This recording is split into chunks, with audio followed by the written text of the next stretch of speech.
নমস্কার, আমি এখন পনির ফ্রাইড রাইস করে দেখাবো। এটা করতে আমার পনির লাগছে, একটু অন্যরকমভাবে করব, দেখাচ্ছি আমি পরে।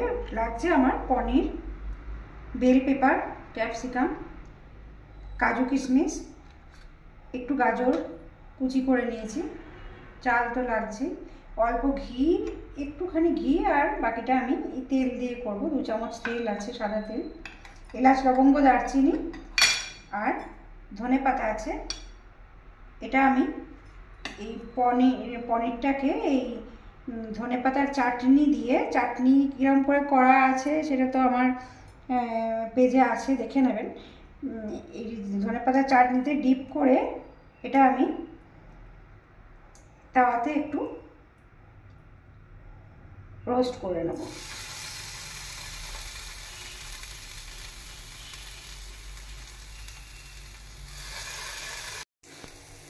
এই পনিরটা আমার রোস্ট করা হয়ে গেছে, একটু অয়েলে ব্রাশ করে নিয়েছিলাম, এরকম একটু হালকা ভাজা ভাজা হবে। এবার আমি এটা নামিয়ে কড়াইয়ে এবার সবজি দিয়ে নাড়াচাড়া করব। এবার আমি কড়াইয়ে এই তেলটা দিয়ে দিলাম, এইটুকু তেলেই করব, আর অল্প একটু সামান্য ঘি দিলাম। তারপর আমি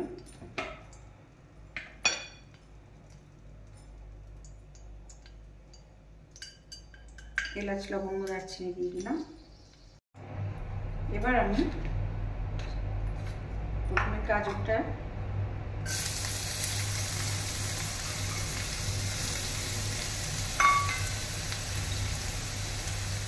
এর সঙ্গেই আমি কাজু কিশমিশটা দিয়ে দিচ্ছি। কিশমিশটা পরে দেবো, কাজুটা দিয়ে দিলাম।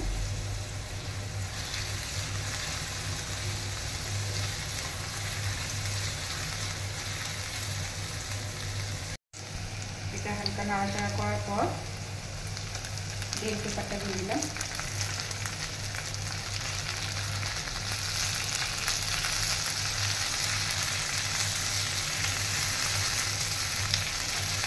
এটা একটু নাড়াচাড়া করে লাস্টে আমি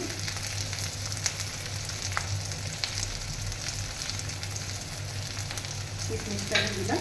তারপর আমি গ্যাসটা কমিয়ে চালটা দিয়ে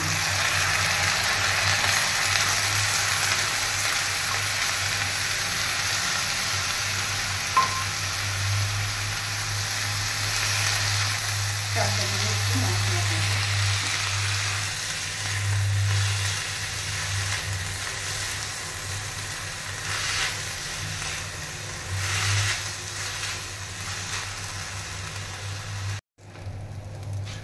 চালটা আমার ভাজা হয়ে গেছে, এগুলোর সাথে একসাথে সুন্দরভাবে ভাজা হয়ে গেছে। প্রত্যেকটা চাল একদম সুন্দরভাবে,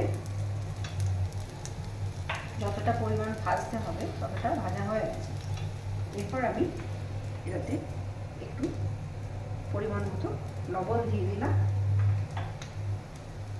আর একটু গোলমরিচ দিয়ে দিলাম, অল্প একটু। এবার যে বাটিটাতে আমি পরিমাণ মতো চাল নিয়েছিলাম, সে বাটিটা আমি 2 বাটি জল দিয়ে দিলাম।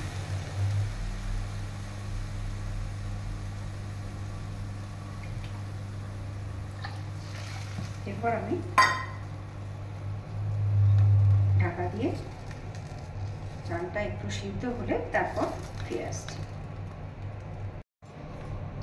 এবার আমি ঢাকাটা খুলে দেখে নিলাম, এটা হয়ে গেছে, সিদ্ধ হয়ে গেছে। এবার এর সাথে আমি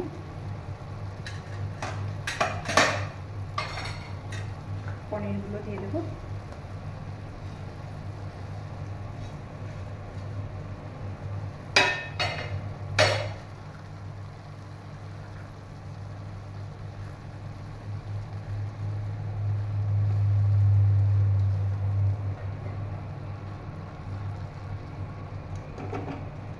অল্প একটু চিনি দেব।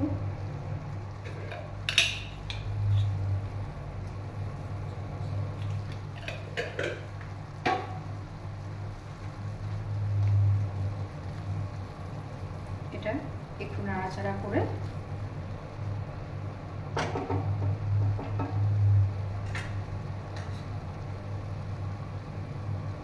ধনেপাতা ছড়িয়ে একটু ঢাকা দিয়ে রেখে তারপর পরিবেশন করব।